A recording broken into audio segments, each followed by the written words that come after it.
Abigail Grey, you are a very well-known estate agent, been in the business now 20 years. I want to talk to you about your story of why you became an estate agent. So when did you originally become an estate agent? What made you say, I want to sell houses and let houses?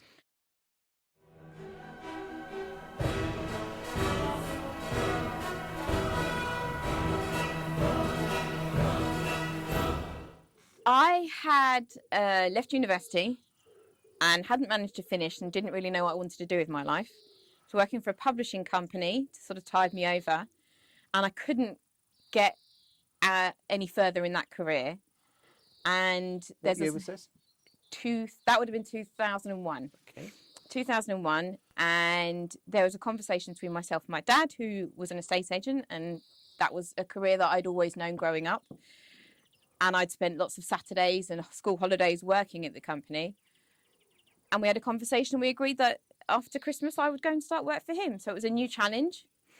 I don't know if in January 2002, I thought I'd still be there in January 2021, but So it was your dad's business. it was then? my dad's business. Now, Yeah. if memory serves you well, your dad originally set up his agency is it in the 70s and the 80s? It would have been early 80s. He bought into a business. And then got bought out by the Pru, yes. Pru, like many agents. They spent loads of money on that one. I think everyone was buying agencies then. Then I'm assuming that then the Pru sold on to someone else, didn't they? Woolwich. Yeah, the Woolwich, which then became Hart. So by which time he been So bought out. just a little while after it became Woolwich, he decided corporate estate agency wasn't for him. He didn't like being told what to do, and went and set up his own company So again. what year roughly was that then? In 1991. 1991. Okay, so you joined him after roughly 10 years of Yes. being in business. So you were in your early 20s. I was, yes. Okay. So did you start at the bottom? Absolutely. I made the teas for everybody. Photos on the brochures. I think we just started using digital cameras then, and we were just getting the internet, and we had a few computers, but I still had my hot box, and I was basically told, here's a list of properties, there's a phone, off you go. Okay. So how did it work? How was it working for your dad? Because again, you have a certain relationship with your dad outside the business, which is what a normal relationship with your dad is. How did that work with being a family member in the business?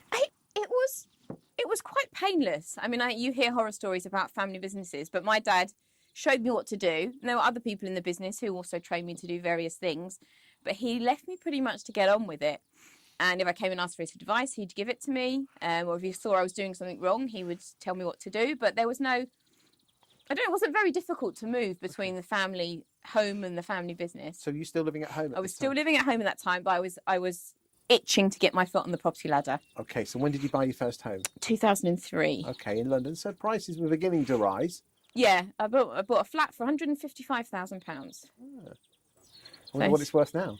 About 300. There you go. And when did you send you out valuing then?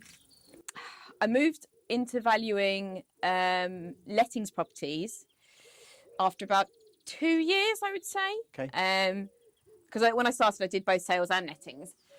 And then I started trying to value houses for sale, which I found very difficult. And I found it very unnerving. And I wasn't very confident when I would go around and give people values. And I think at 22, 23 then, I was just too young to be going around to value a property for sale.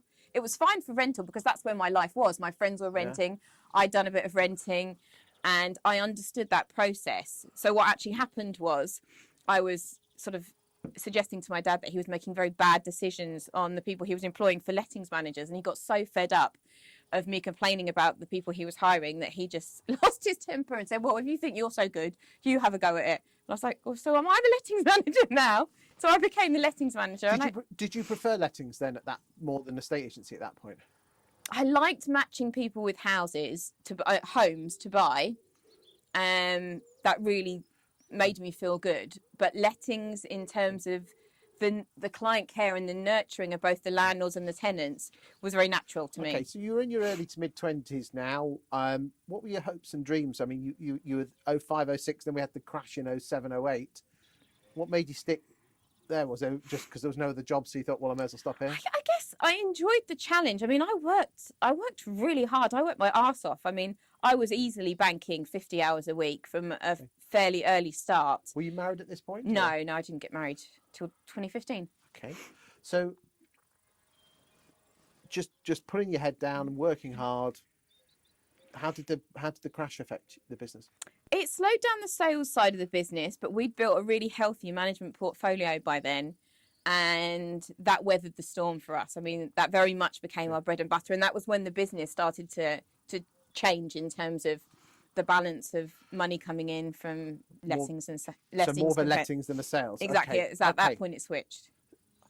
Had you, at this point, were 08, 09, had you seen this still as a temporary thing? No, but I guess I didn't really know what else I was going to do. I didn't think about it, to be honest, very much. I didn't plan for the future. And I think my dad would occasionally ask me what I wanted to do. And I think he was sort of asking me whether I wanted to buy into the business. And I was a bit aggrieved at thinking that I'd have to put my hand in my pocket to buy into a business which I thought I'd worked my arse off for. But I was well remunerated for the work that I put in. But I didn't really think about it being long term. I had a bit of a pipe dream in the back of my mind that my dad would sell out. He'd been approached by a couple of corporates to buy the management portfolio. And I thought, well, if he sells out, I'll get a chunk of change from that. Not that we'd agreed it, but I imagined that he would give me something. And then I'll go and I'll have my couple of properties. I'll leave them all managed, rent coming in, and I'll go off to India and I'll train to be a yoga teacher. That's what I thought I would do. That was your dream. I don't even know, but I think I like the idea of that. You're it seemed into like yoga, a nice are you? Yeah, I like yoga, yes. Oh, good stuff, good stuff. I'm a bit of a practitioner myself.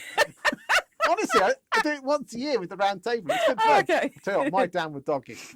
There you go. Anyway, back to the point. So you now got into the early 2010, 2012, 2013.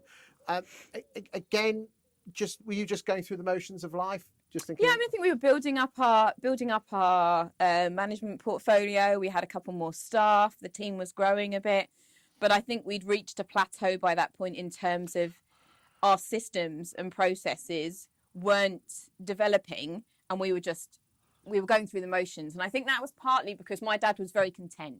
Enough. He only wanted for what was enough. And knowing you, that's not you, is it? That wasn't me, but it was his business at that point. And I think it was 2008 when I became a director of the business, but still I was so busy running the lettings and property management part of the business that I didn't really have time to think about what was going on outside. I was just maybe concerned about where we were going to go on our next holiday and how I was going to leave the business while I was on holiday. Do you think that was almost too short-sighted of you? Absolutely. It was a big mistake not to think about what I wanted and where we were going to take the business. You were almost freewheeling, just enjoying the decent wages. Dad was running the business, and you were just. By each time, you must have been in your early 30s. Was I? Late 20s. Late 20s, yeah. Okay, still not married. Still not married, no. Okay, you were just getting on with life, just taking it easy. I was enjoying the downtime that I had when I wasn't at work, but I just hadn't thought about where we were going to go with it. I really hadn't. I guess I still thought at that point that we might get bought out. Then what happened in 2014? Then my dad got diagnosed with a terminal brain tumour, and he was given 6 to 12 months to live. And it was a massive shock. And I had to learn how to do certain things in the business overnight. So when he got diagnosed, he was very, very confused, and they gave him some steroids to take down the swelling. But that took a while to take effect. And one of the things was it was towards the end of the month, and I had to run the payroll, and I'd never run the payroll before. Thankfully, my dad was very methodical, and he had everything, all these handwritten notes, and he had a handwritten spreadsheet. So I was able to use that handwritten spreadsheet to run the payroll, but it took me like 24 to 48 hours to turn it around. And I just thought, I cannot be doing with this. Like, we had to change this. It can't be done on paper like this. So next month I ran an Excel spreadsheet, but I had to learn to do all sorts of things that I'd never even thought about. I knew they were there in the business. I knew about paying suppliers because occasionally I would get involved in doing that.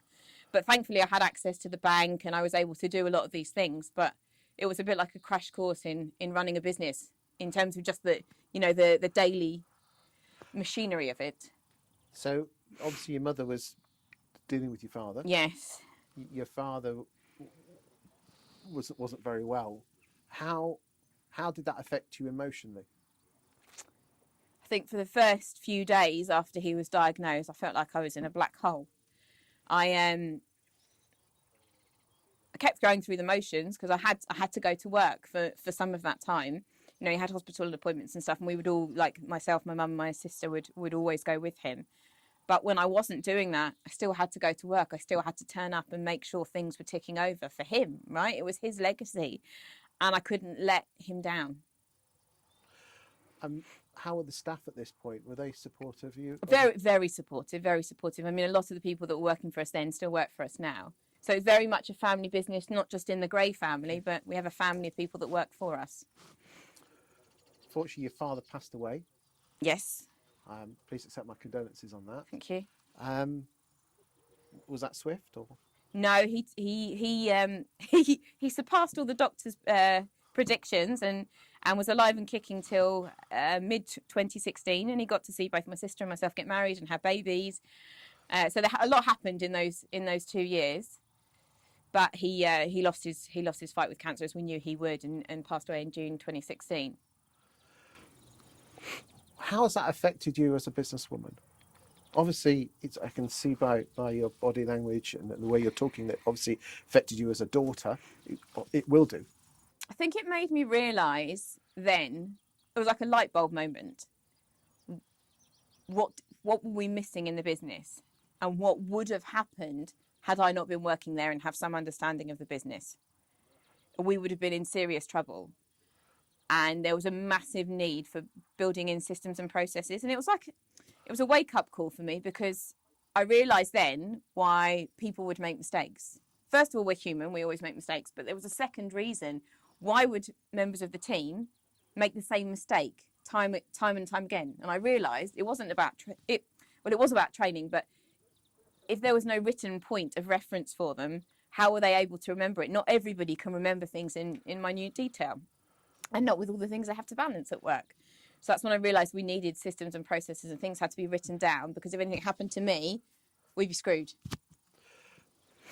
And you're not the first person to do that. John Paul, his father ran a very well-known engineering business, but without him, because everything was up in his head, it went to pot. I know. And would you say that if there's any estate agents or letting agents watching this, just systemize? Absolutely. It's the first thing. We're still doing it now. We still haven't got it down to a fine art, but we're working on it, continuously. And it is always going to be a continuous work in progress. Apart from losing a father, has your father's death made you a better businesswoman? Yes, I wasn't a businesswoman before. I was an employee. Okay. I was an employee who was called a director. What have you learned? Apart from systems, what have you learned that people watching this could learn from? I think I'm still learning. I think one of the things I learned was that you will never know everything, and you have to constantly be challenging yourself and growing and developing the people around you, because without the people around you, you're nothing. And what's the future for you? I'm still trying to work that one out. I know a lot of people have 5-year plans, and I have some 5-year plans. I don't know about exit planning. I'm not quite there yet. But in terms of what I know, it's about developing my own leadership skills, developing the leadership skills of the people in my team, and hopefully bringing in some newer, younger recruits and training them as well, and getting all these young people to love a estate agency in the way that I do, because they'll be the future of estate agents. Well, I just want to say on a personal note that I've known you now for 4 years. I think you are an ambassador for women in estate agency, and all I ask you is to keep doing what you're doing. The industry love you to bits, and keep banging away. That's all you can do, babe. Exactly. Yeah, keep on trying, keep on chugging. Thank you. Thank you.